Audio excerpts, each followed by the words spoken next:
जय जय यीशु, जय जय यीशु, जय जय यीशु, जय जय यीशु। जय मृत्युंजय जयकार, सिरजनहार, पालनहार, तारणहार। जय जय यीशु, जय जय यीशु, जय जय यीशु, जय। प्रभु यीशु मसीह के मीठे और मधुर नाम में आप सबका अभिवादन करते हुए आज के मनन के लिए मैं आपका ध्यान मरकुस रचित सुसमाचार उसके अध्याय 8, 9 और 10 तीन अध्यायों में से 3 पदों को पढ़ने के लिए लेना चाहता हूं, जहां प्रभु अपने चेलों को 3 बार अपने मृत्यु और जी उठने के विषय में सिखाते हैं। मरकुस 8 का 31। और वह उन्हें सिखाने लगा कि मनुष्य के पुत्र के लिए अवश्य है कि वह बहुत दुख उठाए और पुरनिये और महायाजक और शास्त्री उसे तुच्छ समझकर मार डाले और वह 3 दिन के बाद जी उठे। प्रभु अपने वचन के पढ़े जाने के ऊपर अपनी बहुतायत की आशीष दे। अगला पद है मरकुस 9 उसका वचन 31 और मरकुस रचित सुसमाचार 10वां अध्याय वचन 33 और 34।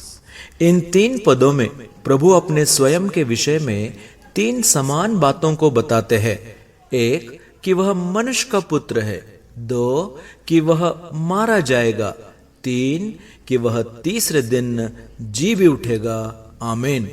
3 बार 3 पदों में प्रभु इन 3 बातों को दोहरा कर जब बताते हैं, यही तो सुसमाचार है जिससे हमारा उद्धार हुआ है और उसी उद्धारकर्ता का हम इस प्रभु भोज के स्मरण विधि से प्रचार करते हैं।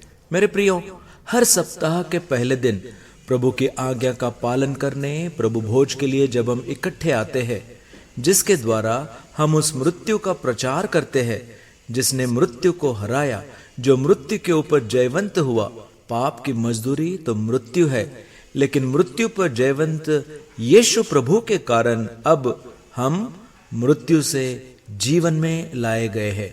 इसलिए गीतकार के वह शब्द स्मरण आते हैं जहां लिखा है, मृत्यु के बंधन भंजनहारा, अक्षय जीवन देवनहारा, रोगिन शोकिन एक आधारा, जय जयकार, सृजनहार, पालनहार, तारणहार।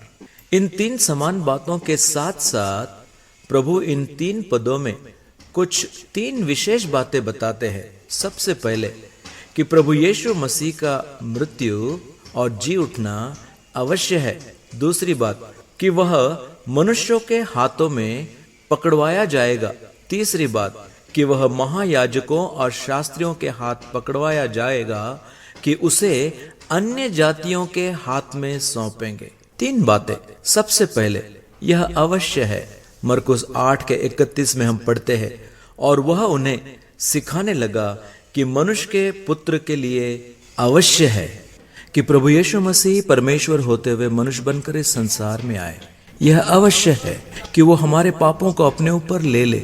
यह अवश्य है कि पाप की मजदूरी जो मृत्यु, वो अपने शरीर में उस मृत्यु में जो सलीब के मृत्यु तक उसको सह ले। यह अवश्य है कि वह तीसरे दिन जी उठे। द मस्ट ऑफ इट, क्योंकि इसके बिना मनुष्य के जीवन में मुक्ति, छुटकारा, उद्धार का अनुभव नहीं आ सकता। लेकिन दूसरी बात मरकुस 9 के 31 में हम पढ़ते हैं कि वह मनुष्य के हाथ में पकड़वाया जाएगा। ना केवल जरूरत बल्कि जरिया। Not only the must but the means of it. ना केवल क्या बल्कि कैसे। इसका वर्णन जब हम तुलना करके पहला इतिहास उसका 21 अध्याय और वचन 13 पढ़ते हैं, तब हमें मालूम होता है, जहां दाऊद ने गाद से कहा, मैं बड़े संकट में पड़ा हूं, मैं यहोवा के हाथ में पड़ूं, क्योंकि उसकी दया बहुत बड़ी है, परंतु मनुष्य के हाथ में मुझे पड़ना न पड़े। यदि यहोवा के हाथ में पड़ूं तो बहुत बड़ी दया भी प्राप्त कर सकता हूं, कितना भी बड़ा मेरा संकट क्यों न हो, लेकिन मनुष्य के हाथ में मुझे पड़ना ना पड़े, क्योंकि वहां दया नहीं, निर्दयता को अनुभव करना पड़ेगा। और हमारा प्रभु मेरे प्रियो इस सारे कठोर संकट भयंकर निर्दयता के अनुभव से जाने के लिए मनुष्यों के हाथ में पकड़वाया गया। जरूरत जरिया। अब तीसरी बात मरकुस 10 के 33 और 34 में हम पढ़ते हैं कि देखो हम यरूशलेम को जाते हैं और मनुष्य का पुत्र महायाजकों और शास्त्रियों के हाथ पकड़वाया जाएगा और वे उसको घात के योग्य ठहराएंगे और अन्य जातियों के हाथ में सौंपेंगे और वे उसको ठट्टों में उड़ाएंगे और उस पर थूकेंगे और उसे कोड़े मारेंगे, उसे घात करेंगे और 3 दिन के बाद वह जी उठेगा। The must of it, the means of it, now the मॉकिंग of it. उसकी जरूरत, उसका जरिया, लेकिन अब उसका मजाक कैसे उड़ाया जाएगा, कैसे ठट्टों का विषय बनाया जाएगा, कैसी हंसी उड़ाई जाएगी। मेरे प्रियो, इसे समझने के लिए आप पहला इतिहास उसका 10वां अध्याय और 4थे पद को पढ़ेंगे तो वहां शाऊल अपने हथियार ढोने वाले से कहता है, अपनी तलवार को खींचकर मुझे भोंक दे, कहीं ऐसा ना हो कि वे खतना रहित लोग आकर मेरी ठट्ठा करें।